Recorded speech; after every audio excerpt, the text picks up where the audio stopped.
اهلين وسهلين بنور العين، واسعد الله مساءكم بكل خير، والله يجعلها يا رب جمعه مباركه على الجميع. اليوم رح نعمل واحده من الاكلات اللي كثير طلبت مني، اللي هي كريسبي الدجاج. رح نسويه بطريقه جدا سهله وبسيطه، واهم شيء انه لازم نشرح كل تفاصيله، لانه في كثير له تكنيكات والناس بتوقع ببعض من الاغلاط فما بينجح معها بالبيت. فاليوم رح نستعرض كل التفاصيل وكل اسراره عشان ينجح معكم بالبيت 100%. اول شيء مثل ما انتم شايفين عندي الدجاج لازم يكون صدورة الدجاج، بس ما بنستخدم الصدر كامل.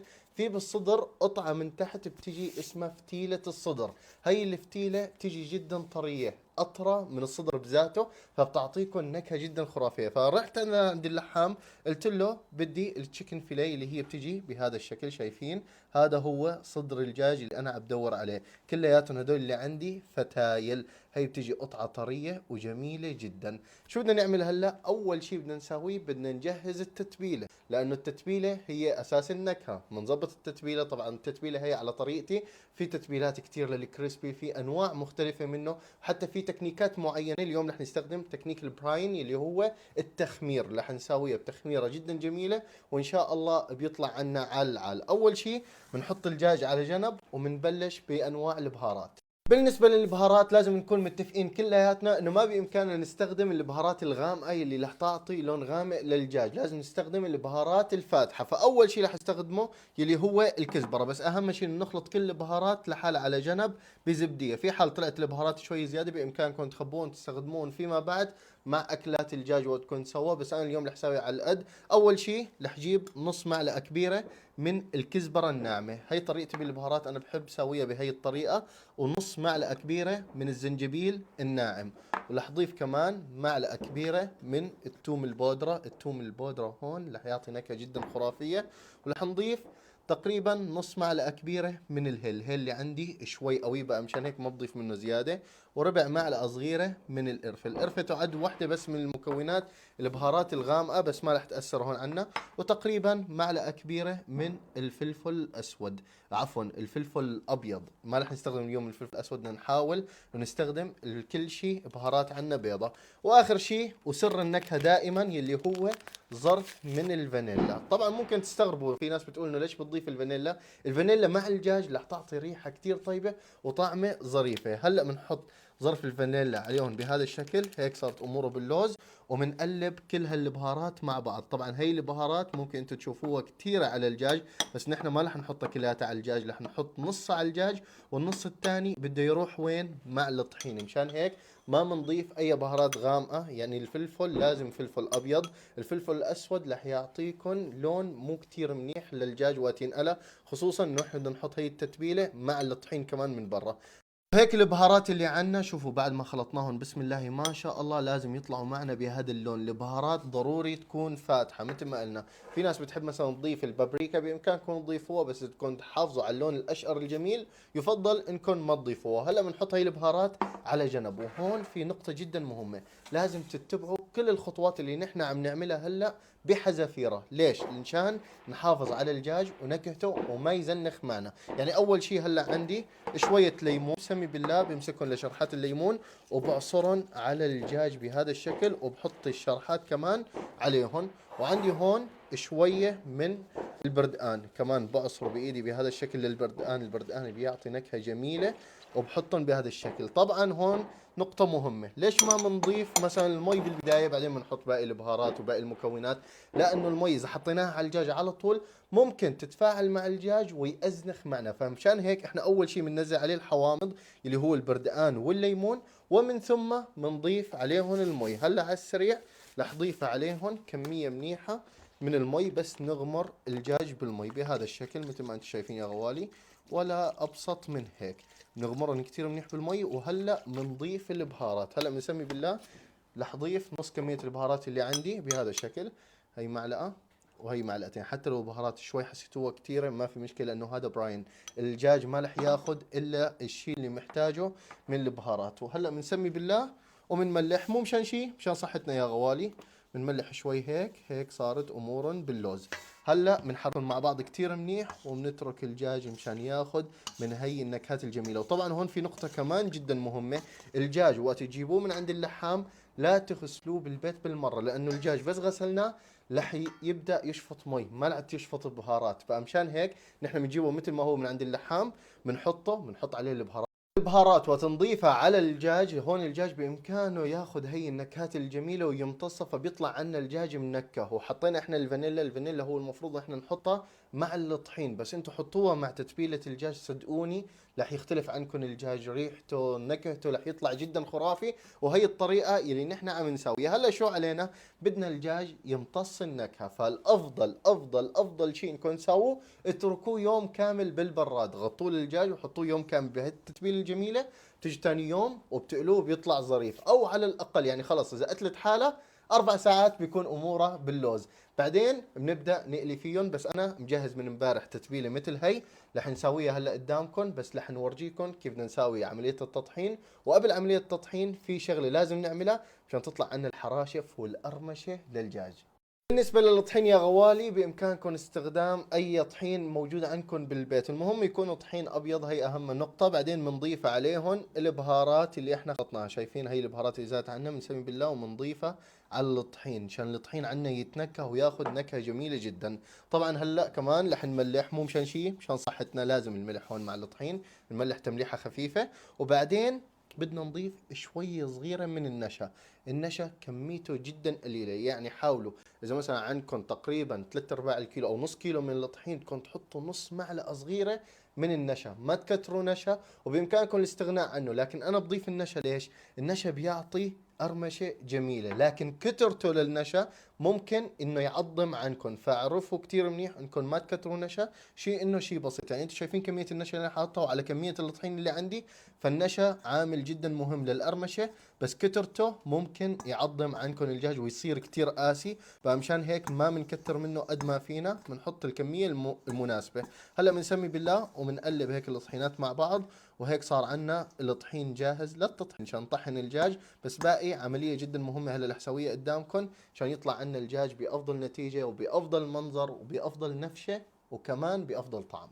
يا غوالي هلا رح نعمل خليط سائل جدا جميل. هذا الخليط رح يساعد عنا الدجاج انه ياخذ منظر حراشف جدا رائع، وبنفس الوقت ياخذ القرمشه اللي نحن بدنا اياها. ما بدنا القرمشه اللي تكون كثير قاسيه، وما بدنا القرمشه اللي بالمره طريه، لا بدنا قرمشه تكون معتدله وتكون خرافيه على الاخر. فالخلطه اللي عنا شو هي؟ اول شيء بنجيب 7 اب او اي مي غازيه موجوده بالبيت، بنسمي بالله وبنحطها بزبديه. ليش بدي مي غازيه؟ لانه هي الغازات بس ينضاف عليها باقي المكونات رح تعطي نفشه جدا رائعه، رح تعزز النفشه والحراشف لنفس الاكله اللي احنا عم نعملها. هلا بنسمي بالله بنحط شويه صغيره من الخل الابيض، وبنضيف عليهم شويه صغيره من الملح، هيك بيكون تمام. ليش احنا بنضيف الخل الابيض والملح؟ لانه بدنا نفقس عليهم بيضه. بنسمي بالله وبننزل بيضه كامله بهذا الشكل. هلا ممكن انتم تسالوا ليش احنا عم نعمل هي الطريقه كلياتها؟ رح اشرح لكم شو السبب. اول شيء البيضه معروف عنا انه هي بتعطي نفشه جميله. وقت نحط المي الغازيه، فانتم تخيلوا بس تنحط البيض والمي الغازيه على نفس الدجاج ويكون مغلف بالطحين، وقت ينقل المي الغازيه بتصير بدها تفور، وقت بدها تفور بتعطي حرشفه جدا رائعه للدجاج. وهلا رح تشوفوها بالنتيجه النهائيه باذن الله تعالى. ففكرتها جدا رائعه وجميله. هلا بنحرك كثير منيح، بنتاكد انه البيضه دابت جوات هذا الخليط، وهيك تقريبا بنكون جاهزين. ما بيبقى علينا الا شغله واحده اللي هي نظبط اطيب صوص مشان ناكله مع الكريسبي.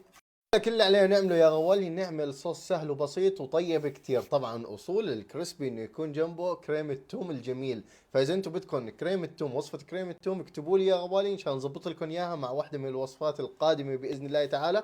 بس اليوم انا حابب اغير شوي ونسوي صوص سهل وبسيط وجميل جدا. اول شيء بدنا اياه زبدية، وبنضيف عليها كمية منيحة من المايو الجاهز الموجود بالسوق، بنحط عليه كمية كتير منيحة. رح كتر الصوص شوي لان انا بحبه لهذا الصوص. ورح نضيف عليهم كمان نص كمية المايو، رح نضيف كاتشب صوص بهذا الشكل يا غوالي بيكون تمام. ورح نضيف عليهم كمان شوية صغيرة من الخردل الأصفر، هذا جميل جدا بكل معنى الكلمة. وبعدين رح نضيف عليهم شوية شطة. للي بحب الشطة بإمكانكم تضيفوا شوية صغيرة من الشطة، بتعطي نكهة جميلة جدا. ورح نضيف يلي بحب شوية عسل أو ميبل سيروب، الاثنين بينفعوا، بس أنا رح أضيف شوية صغيرة من العسل، بيعطي نكشة حلاوة رائعة بكل معنى الكلمة. رح نضيف عليهم كمان مرقة المخلل. مرقة المخلل هي فيها كل شيء نحن بنحتاجه، بهذا الشكل بيكون تمام.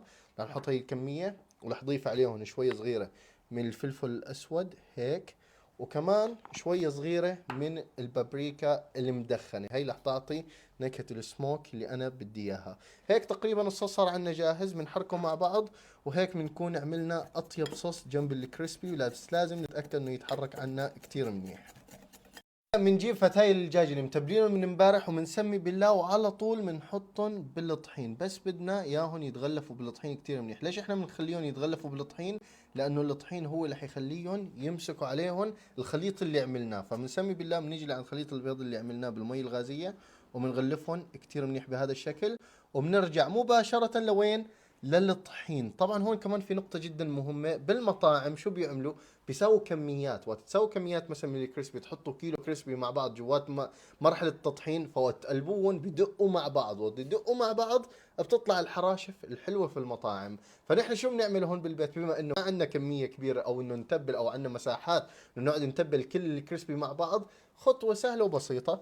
بنسمي بالله، بنحط عليهم الطحين بهذا الشكل ومنقص عليهم بهي المرحلة. وتنقص عليهم بتطلع لهم حراشف جدا جميلة. شوفوا بسم الله ما شاء الله، شايفين؟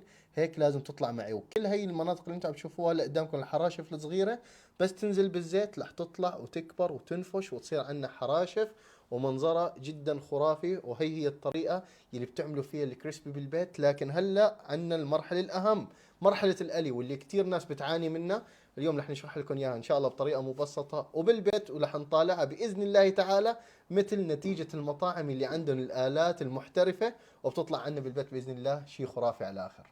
نجي عند اول نقطة مهمة لمرحلة القلي. اول شيء المقلاية بدنا نستخدمها لازم ما تكون فيها زيت زيادة، تقريبا نص زيت عشان ما يفور الزيت علينا، هي نقطة جدا مهمة.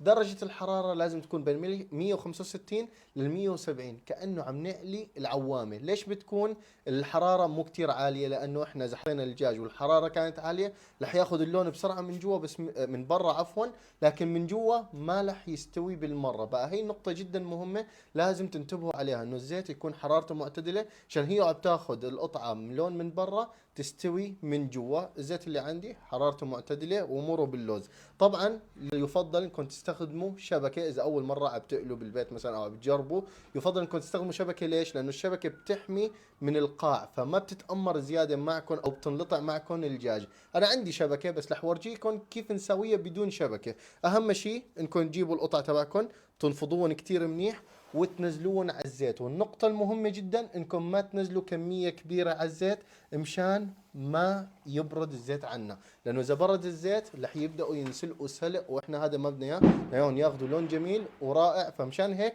بننزل مثلا قطعتين 3 قطع مع بعض، بعدين بنقيمهم وبنرد بننزل الباقي. السؤال هو قديش بياخذ الدجاج معنا لحتى يستوي؟ طبعا بما انه احنا بنستخدم الفيليه تبع الصدوره، فهي ما بتاخذ وقت معنا زياده، تقريبا 6 دقائق. بس اهم شيء اول 3 دقائق هي اسمها عمليه التشميع. عمليه التشميع انه نخلي الكراست اللي عليها من برا يمسك على الدجاج، ما يتحرك عنه. بقى مشان هيك بهي العمليه اول 3 دقائق لازم ما نحرك الدجاج بالمره، بس الدجاج عنا يمسك اللي عليه الطحين اللي حطيناه عليه كثير منيح.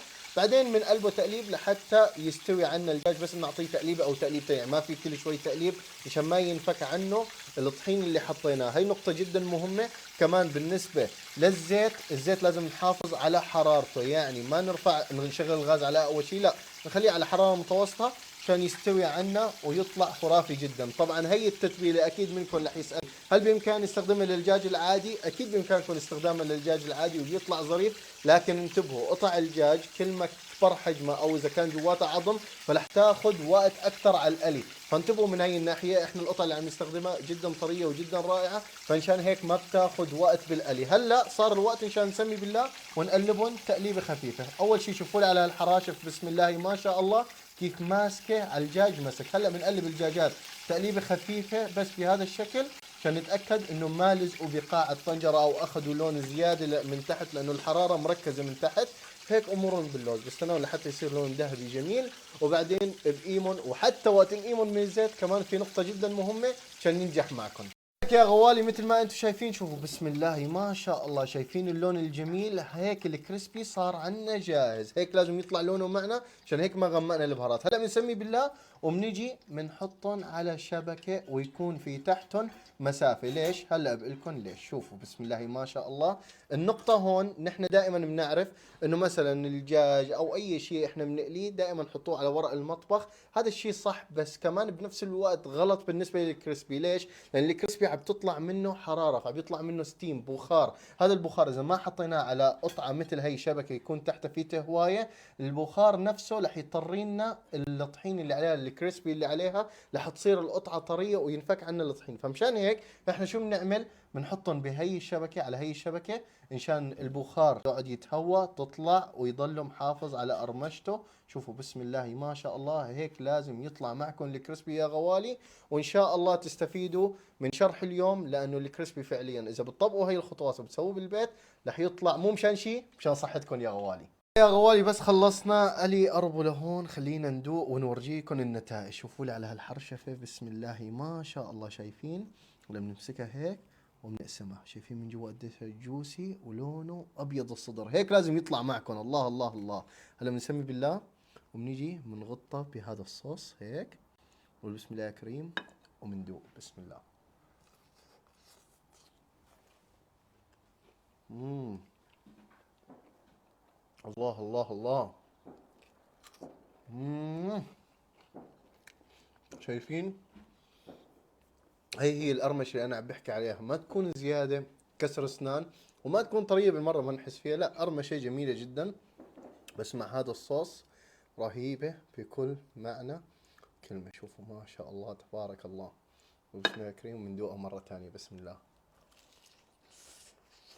مم. سخنة كتير بس رائعة. الصدر بحد ذاته طري، وهذا اللي نحن بدنا اياه.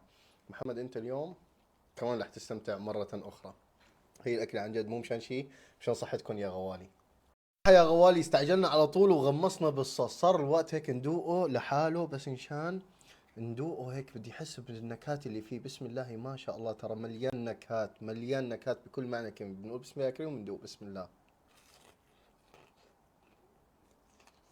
مم. يا عيني. التتبيلة بحد ذاتها كوم، والفانيلا عن جد عاطية نكهة خرافية بكل معنى الكلمة. حتى ريحة القلي بتختلف، هيك بتحسوا حالكم قدام مطعم شامي قاعدين عم تمشوا شامين ريحة البروستد الشامي والكريسبي. ما شاء الله تبارك الله. شوفوا شوفوا ما شاء الله من جوا قديش جوسي، واللون خرافي.